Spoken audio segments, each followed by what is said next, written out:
Hello class 10th NIS students. तो दोस्तों एक मिनट रुकिए। हाँ okay. So hello class 10th NIS students. तो दोस्तों कैसे हैं आप लोग? उम्मीद करता हूँ आप सभी लोग बेहतर और अच्छे होंगे। तो जैसा कि टॉप 5 क्वेश्चन की सीरीज चल रही है इस समय, तो आज हम लेकर आए हैं ये कुछ क्वेश्चन हैं जो कि आपके स्टेट गवर्नमेंट से क्वेश्चन पूछे जाते हैं। ठीक है, तो मैं वही लेकर आया हूँ।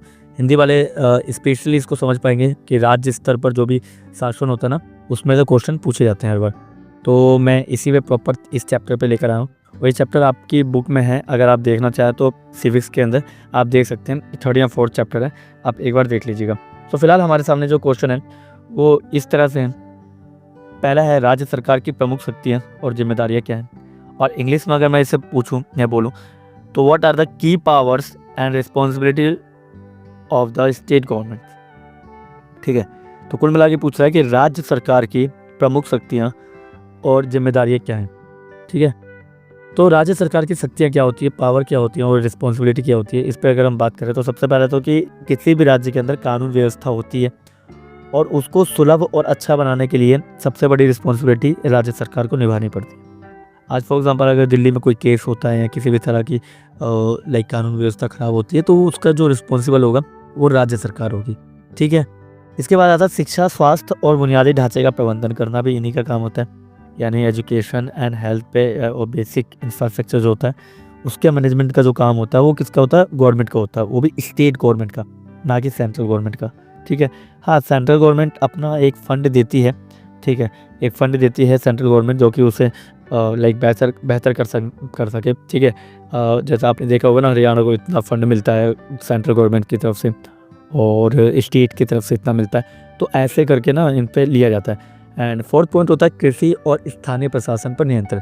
अब जैसे किसी स्टेट के अंदर जो एग्रीकल्चर होता है, ठीक है, वो उस राज्य के उस गवर्नमेंट के, उस स्टेट गवर्नमेंट की पर्सनल होते हैं। ठीक है, यानी कि उस पर कितना टैक्स रखना है कितना नहीं रखना है वो पर्सनल को कौन रखता है? वो हमारा स्टेट गवर्नमेंट रखती है। ठीक है, फिर आता है स्थानीय प्रशासन पर नियंत्रण, यानी कि उस प्रशासन पर जो वहाँ पे लोकल एडमिनिस्ट्रेशन होता है ना, जैसे छोटे जिला परिषद होता है, आपने सुना होगा, ब्लॉक समिति होता है ना, इन सब पे कंट्रोल कौन करता है? स्टेट ही कंट्रोल करती है। कौन करता है? स्टेट कंट्रोल करती है। ठीक है, फिर आता है कि उस सरकार के अंदर की बात कर रहा हूँ। ठीक है, अब उसी के अंदर अगला आता है कि राज्य के वित्त और बजट का संचालन। ठीक है, यानी कि अगर आप कहीं राज्य देख रहे हैं, मतलब स्टेट देख रहे हो, ठीक है, तो स्टेट के अंदर जो पैसे से रिलेटेड जो भी चीज़ होगी या स्टेट का एक बजट होगा, ठीक है, जो भी कंट्रोल कर रहा है वो स्टेट गवर्नमेंट ही करती है। ठीक है, स्टेट का जो बजट होता है वो कौन कंट्रोल करता है? स्टेट गवर्नमेंट ही कंट्रोल करती है। एंड लास्ट पॉइंट है केंद्र सरकार के साथ समन्वय करना, यानी कि कोऑर्डिनेशन करना है सेंट्रल गवर्नमेंट के साथ। यदि सेंट्रल गवर्नमेंट कोई गाइडलाइन जारी करती है तो उसे जनता तक पहुंचाने का काम किसका होता है? हाँ जी, वो काम होता है सेंट्रल गवर्नमेंट, मतलब स्टेट गवर्नमेंट का। ठीक है, जैसे फॉर एग्जांपल कोरोना आया था। ठीक है, अब कोरोना में इस गवर्नमेंट जो थी, सेंट्रल गवर्नमेंट थी, मोदी जी थे, मोदी जी ने वहाँ पे अनाउंसमेंट की कि भैया 20 मार्च के बाद से आपको घर से निकलना बंद है। ठीक है, अब इसको इम्प्लीमेंट कौन करेगा? इसको इम्प्लीमेंट करेगी स्टेट गवर्नमेंट। ठीक है, स्टेट गवर्नमेंट ने सेंट्रल गवर्नमेंट की बातें माननी पड़ेगी अगर इमरजेंसी के समय में बात करनी है। ठीक है, और इसके अलावा भी केंद्र सरकार के साथ अगर सपोर्ट उनका अच्छा है तो वो सपोर्ट करके बेहतर कर सकते हैं। ठीक है, अपनी बुनियादी चीज़ें, बेसिक इंफ्रास्ट्रक्चर जो है वो सारे काम गवर्नमेंट जो है ना, स्टेट गवर्नमेंट सेंट्रल गवर्नमेंट के साथ मिलके कर सकती है। ठीक है, तो ये 5 पॉइंट से पहला कानून और व्यवस्था बनाए रखना, दूसरा है शिक्षा, स्वास्थ्य और बुनियादी ढांचे का प्रबंधन, तीसरा कृषि और स्थानीय प्रशासन पर नियंत्रण, चौथा राज्य के वित्त और बजट का संचालन और पांचवा है केंद्र सरकार के साथ समन्वय करना। ठीक है, समझ में आया? उम्मीद करता हूँ आपको ये समझ में आ गया होगा। चलिए, तो सेकंड क्वेश्चन देखते हैं क्या है हमारे सामने। एंड सेकंड क्वेश्चन है, राज्य और मुख्यमंत्री की भूमिका में क्या अंतर है? ठीक है, अगला है राज्यपाल और मुख्यमंत्री की भूमिका में क्या अंतर है। तो what is the difference between the roles of government and the chief minister. तो चीफ मिनिस्टर और राज्यपाल क्या होते हैं, आप लोगों को मालूम होना चाहिए। चलो उसी पे बात करते हैं। कई बार पूछा गया है इसके ऊपर, तो मैंने सोचा चलो इसको आपके टॉप 5 क्वेश्चन में डालते हैं, बेटर है। और अगर आ गया तो आपको डायरेक्ट आंसर लिखना ही पड़ेगा, नो डाउट। ठीक है, चलिए, तो फर्स्ट पॉइंट हमारे सामने, राज्यपाल राष्ट्रपति का प्रतिनिधि होता है। ठीक है, यानी कि राज्यपाल वही होता है जो राष्ट्रपति का प्रतिनिधि होता है। ठीक है, यानी कि राष्ट्रपति नियुक्त करता है राज्यपाल को और राज्य का संवैधानिक प्रमुख होता है। ठीक है, आप ये मान लीजिए कि जैसे एक देश को चलाने के लिए प्रधानमंत्री की जरूरत पड़ती है, वैसे ही एक राज्य को चलाने के लिए मुख्यमंत्री की जरूरत पड़ती है। जैसे देश का संवैधानिक प्रमुख राष्ट्रपति होता है, वैसे एक राज्य का संवैधानिक प्रमुख राज्यपाल होता है। ठीक है, समझ में आ गया। तो राज्यपाल और राष्ट्रपति के बारे में आपको मालूम हो गया होगा। ठीक है, उसके बाद हमें, ये तो पहला पॉइंट हो गया, और फिर हम दूसरे पॉइंट के बारे में जब हम बात करते हैं तो ये याद रखिएगा आप। ठीक है, दूसरे पॉइंट के बारे में जब हम बात करते हैं तो यह है मुख्यमंत्री सरकार का निर्वाचित प्रमुख होता है। ठीक है, यानी कि मुख्यमंत्री जो होता है वो हमारे द्वारा चुना जाता है। किसके द्वारा? हमारे द्वारा। तो ये दूसरा पॉइंट है, सरकार का निर्वाचित होता है जो और नीति निर्माण करता है। अब ये देखिए, अगर हम किसी को चुन के मुख्यमंत्री के रूप में भेजते हैं तो वो नीति बनाएगा, सारी पॉलिसीज़ वो बनाएगा।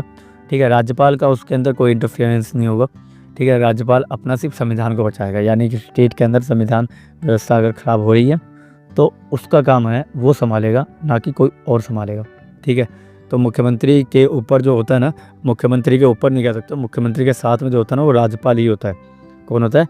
राज्यपाल ही होता है। ठीक है, अगर कई जगह पे ऐसा होता है कि सेंट्रल गवर्नमेंट से मुख्यमंत्री, सेंट्रल गवर्नमेंट से राज्यपाल नियुक्त होता है। ठीक है, तो कहीं ना कहीं ना आपसी रंजिशें देखने को मिल जाती है। जैसे इंडिया के मतलब सॉरी जैसे दिल्ली के अंदर अभी हमारे जो मुख्यमंत्री थे अरविंद केजरीवाल थे, और उस समय के जो हमारे राज्यपाल थे उनके बीच में बनती ही नहीं थी, क्योंकि जो वो थे ना सेंट्रल में जो थे वो बीजेपी के थे, और जो हमारे वो थे राज्यपाल वो भी बीजेपी से थे।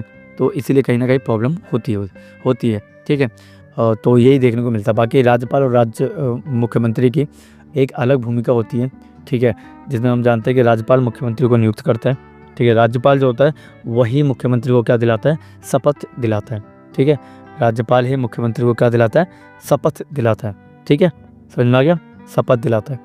ठीक है, इसके बाद और विधानमंडल को भंग करने की शक्ति रखता है। कोशिश क्या करता है? शक्ति रखता है। ठीक है, विधानमंडल को भंग करने की शक्ति रखता है। ठीक है, बताओ। ठीक है, तो राज्यपाल की भूमिका अगर लिखने को बोलते तो आप ये सोचिए, देश के लिए राष्ट्रपति जैसे होता है वैसे ही अपना स्टेट के लिए राज्यपाल होता है। ठीक है, फिर आता है मुख्यमंत्री मंत्रिमंडल का नेतृत्व करता है। ठीक है, अब कैबिनेट का जो हेड होता है वो प्रधानमंत्री होता है, वैसे ही कैबिनेट का हेड जो होता है स्टेट के अंदर वो मुख्यमंत्री होता है, यानी चीफ मिनिस्टर होता है। ठीक है, और सरकार की योजनाओं को लागू करता है, यानी कि जितने भी गवर्नमेंट पॉलिसीज़ होते हैं ना सबको लागू करने का काम किसका है? जी हाँ, सबको लागू करने का जो काम है वो सारा का सारा किसको है? मुख्यमंत्री के हाथ में। ठीक है, मुख्यमंत्री ही सारी सरकार की योजनाओं को लागू कर सकता है। ठीक है, बताओ। क्लियर? यस और नो? यस और नो जल्दी बताओ। ठीक है, तो मुख्यमंत्री मंत्रिमंडल का नेतृत्व करता है और सरकार की प्रमुख योजनाओं को वही लागू करता है, कोई सी भी योजना। ठीक है, मुख्यमंत्री ने जो कहा क्या दिया वो कह दिया। ठीक है, समझ में आ गया? चलिए, तो अगला क्वेश्चन देखते हैं। थर्ड क्वेश्चन क्या है हमारे सामने?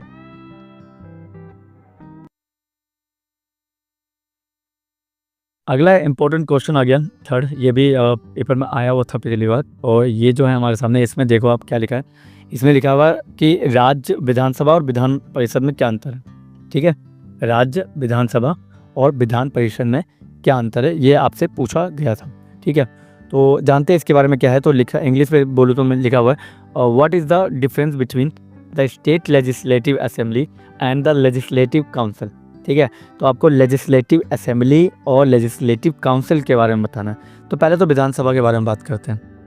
ठीक है, तो विधानसभा जनता द्वारा प्रत्यक्ष रूप से चुनी जाती है, जबकि विधान परिषद जो है वो आंशिक रूप से मनोनीत होती है। ठीक है, यानी कि विधानसभा जो है ना वो आपके द्वारा चुनी जाती है, जिसमें आपके एमएलए वगैरह आते हैं ना, आपने देखे होंगे। तो एमएलए वगैरह जो है ना वो उनका काम ही यही है। ठीक है, तो ये आंशिक रूप से आपको प्रत्यक्ष रूप से आपको देखने को मिलता है। आंशिक रूप से अगर मैं बात करूं तो विधान परिषद होती है, जो कि मनोनीत होते हैं बस। ठीक है, सिर्फ मनोनीत होते हैं। ठीक है, इसके बाद विधानसभा कानून पारित कर सकती है, बिल्कुल, जबकि विधान परिषद केवल सुझाव दे सकती है। जाहिर सी बात है, जब हमने चुना ही नहीं है उन्हें, तो वो हमारे लिए फैसले कैसे कर सकती है? सोचने वाली बात है ना। तो इसीलिए विधानसभा और विधान परिषद में बहुत अंतर होता है। विधान परिषद तो कई सारे स्टेट ऐसी है जहाँ पे विधान परिषद तो है ही नहीं। ठीक है, कई सारी स्टेट ऐसी है जहाँ पे विधान परिषद है ही नहीं। तो विधानसभा तो हर किसी में होती है, तो विधानसभा जो है ना वो कानून पारित कर सकती है, मगर विधान परिषद कानून पारित नहीं कर सकता।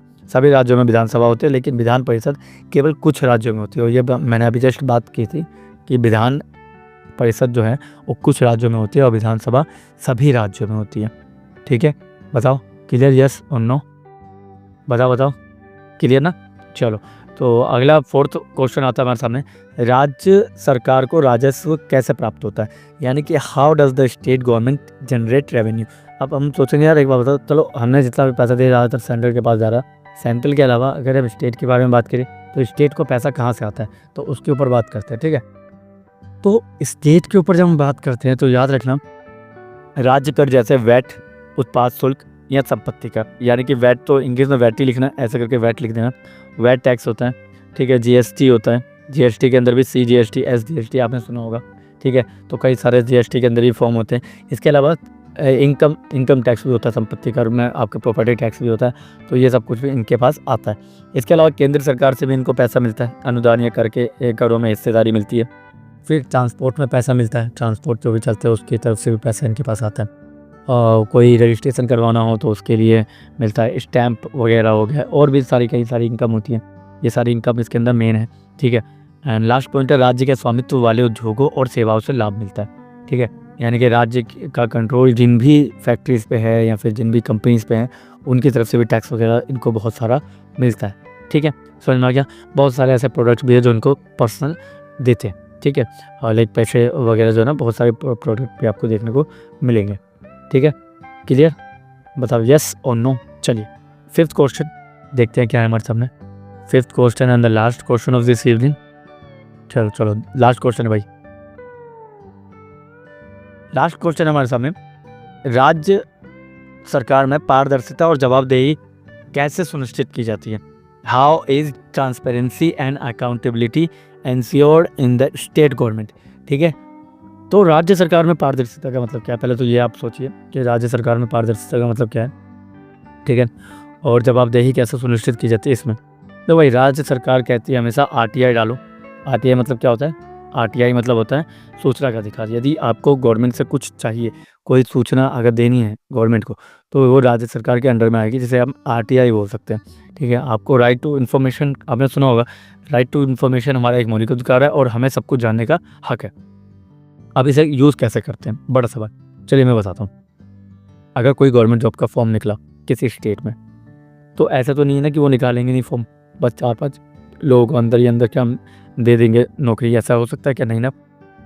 तो हमारा जो है, हमारा कहना यह है कि राइट टू इन्फॉर्मेशन का मतलब है कि हमें उस वैकेंसी के बारे में इन्फॉर्मेशन होनी चाहिए। समझ में आ गया?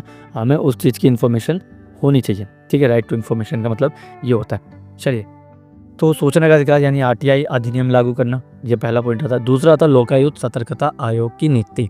ठीक है, यानी कि लोकायुक्त या सतर्कता आयोग एक आयोग होता है जिसके अंदर गवर्नमेंट की पॉलिसी को मध्य ध्यान में रखा जाता है, और वो पॉलिसी जो है वो लोगों तक पहुंच रही है नहीं पहुंच रही है, ये सारी चीज़ें उसके अंदर कही जाती है। ठीक है, इसके अलावा ई गवर्नेंस और डिजिटल सेवाओं को बढ़ावा देना, यानी कि अब आपको लाइक उनसे राज्य सरकार से इतना मतलब ही नहीं होना चाहिए। हर काम ऑनलाइन हो रहा है तो फिर आप ऑनलाइन इंडिपेंडेंसी कर सकते हैं ना, अपनी बढ़ा सकते हैं, तो ये काम आप कर सकते हैं। ठीक है, and the last point is स्वतंत्र मीडिया और नागरिक समाज की भागीदारी।